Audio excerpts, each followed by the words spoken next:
नमस्कार बच्चों, आज का हमारा विषय है वस्त्रों की परिसज्जा करना। वस्त्रों की परिसज्जा हम यहाँ पर दो प्रकार से बता रहे हैं। पहले आया कि छपाई द्वारा वस्त्रों की परिसज्जा की जाती है, दूसरी है रंगाई द्वारा वस्त्रों की परिसज्जा करना। जब हम किसी वस्त्र को पूरे रंग में डिबोकर निकालते हैं, रंगते हैं, तो वो हमारी रंगाई छपाई प्रक्रिया कहलाती है। छपाई प्रक्रिया में क्या होता है कि वस्त्र को हम वस्त्र की सतह पर किसी वस्तु या से हम प्रिंट को छापते हैं, किसी भी नमूने को छापते हैं, तो छपाई प्रक्रिया के अंदर आता है। छपाई प्रक्रिया दो प्रकार की होती है, एक है प्रत्यक्ष छपाई, दूसरी है अवरोधक छपाई। अब प्रत्यक्ष छपाई के अंतर्गत आती है, सबसे पहले आती है ब्लॉक छपाई। ब्लॉक छपाई में क्या होता है कि पहले हम किसी भी वस्तु पर, जैसे हम लकड़ी ले लें, लकड़ी के ऊपर हम नमूने बना लेते हैं। नमूने बनाने के बाद उसका जो एरिया हमें डिजाइन करना है उस एरिया को छोड़ देते हैं, बाकी के एरिया को हटाकर कर देते हैं, यानी उसको उभार ले लेते हैं।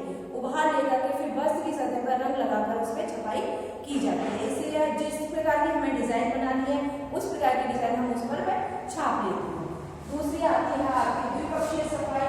द्विपक्षीय छपाई में क्या होती है, जब हमको दो कपड़े को दोनों तरफ रंगना होता है, दोनों तरफ छपाई करनी होती है, तब हम द्विपक्षीय छपाई की प्रक्रिया को अपनाते हैं। इसमें पहले एक तरफ की छपाई हम कर लेते हैं, फिर दूसरी तरफ।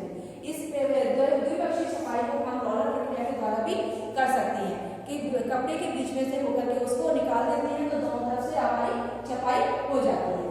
तीसरी आती है आपकी रोलर छपाई। रोलर छपाई के लिए रोलर हम लेते हैं जो कि आपका धातु का बना हुआ होता है, किसी भी धातु का ले लिया जाता है। एक रोलर हमारा तांबे के धातु का होता है, दूसरा हमारा लोहे के धातु का होता है।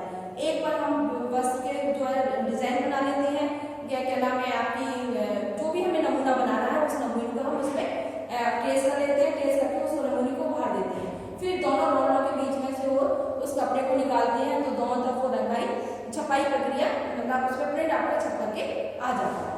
तीसरी हमारी होती है स्क्रीन छपाई। स्क्रीन छपाई के लिए फ्रेम हम लेते हैं, उस फ्रेम के ऊपर नायलॉन का कपड़ा लपेट दिया जाता है, चढ़ा लिया जाता है टाइट करके, फिर उसके ऊपर हम नमूने बनाते हैं। नमूने बनाने के बाद जो एरिया हमें रंगना है उसको हम छोड़ देते हैं और बाकी के रंग को हम अब उसका किसी भी ऐसे पदार्थ से बंद कर देते हैं, जैसे कि उसमें से रंग बाहर होकर ना निकले। फिर हम जब रखते हैं, रखते समय क्या करते हैं कि अब वस्त्र को हम समतल स्थान पर बिछा लेते हैं, उसके ऊपर स्किन को उल्टा करके रखते हैं। रखने के बाद हम रंग जो हम तैयार करते हैं पेस्ट, उस पेस्ट को उस पर डाल करके और फिर स्कूची की सहायता से हम खींचते हैं। तो जो हम फिर धीरे से जो हमारा एरिया हमने कवर नहीं किया था उस एरिया में से रंग निकल करके नीचे आ जाता है और वो उस पर प्रिंट छपकर आ जाता है और स्क्रीन को धीरे से हम ऊपर उठा लेते हैं। ये हमारी कहलाती है स्क्रीन छपाई।